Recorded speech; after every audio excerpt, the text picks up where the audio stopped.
अखण्डमण्डलाकारं व्याप्तं येन चराचरं तत्पदं दर्शितं येन तस्मै श्रीगुरुवे नमः।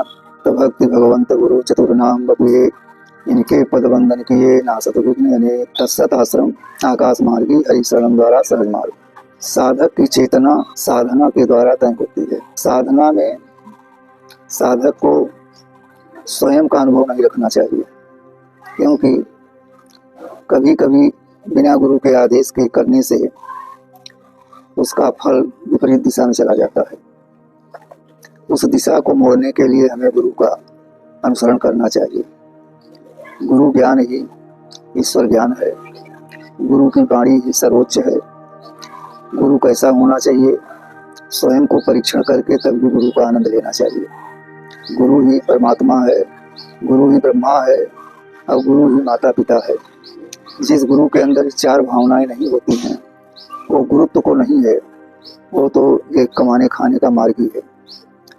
जब तक गुरु अपने उपदेश से शिष्य को पूर्णतः उनके मनोवृत्ति को निर्मल न कर दे, उनके ज्ञान के अंधकार को प्रकाश में न ला दे, वो गुरु नहीं कहलाता। वो गुरु के समान हो जाता है, पशु के समान। पशु होता है स्वयं खाए, दूसरे को न खाने दे। वो गुरु स्वयं शिष्य बना करके खाते हैं, शिष्य को खिलाने उन्हें बड़ा कष्ट होता है। तो ऐसे गुरुओं से भी दूर रहना चाहिए। गुरु का मतलब है जो अंधकार से प्रकाश की ओर ले आए। प्रकाश का अर्थ नहीं है उजाला। जो अंतःकरण के दबी हुई मल कलेवर को साफ कर दे, वो गुरु है। अंतःकरण में जमे हुए एक जैसे जल में काई लगती है, उसी प्रकार से शरीर के अंदर काई जमी रहती है। अंधकार का जो कूड़ा करकट है वो अंतःकरण के अंदर जो कमरे बने हुए हैं उसमें भरे रहते हैं। उस कूड़ा को निकालने का मार्ग बताने वाला गुरु ही होता है। गुरु का आदेश, गुरु की आज्ञा का पालन, गुरु की सेवा, गुरु के प्रति श्रद्धा विश्वास और गुरु में ही लीन हो जाना, गुरु के ही वाणी को विश्वास करके श्रद्धा करके मानना, यही सबसे बड़ा शिष्य का रूप है। शिष्य कभी भी अपने को गुरु न समझे। गुरु का ज्ञान जो होता है वो अतुलनीय होता है, वो अकाट्य होता है। तब जब गुरु को आध्यात्म और ईश्वरी तत्व का अनुभव होता है। गुरु को ईश्वरी तत्व मालूम नहीं। ज्ञान के द्वारा, कथा के द्वारा या और किसी धनलोलुप के द्वारा शिष्यों को बना करके उनसे ठगना, ये नरक तो जाता ही है, गुरु साथ में शिष्य भी चला जाता है। तो ऐसे गुरुओं से बच के रहना चाहिए। निर्मल मन हो, मन की निर्मलता गंगा जी के जल की तरह होना चाहिए। तो जल तो निर्मल हो सकता है, लेकिन उससे कठिन है मन का निर्मल होना।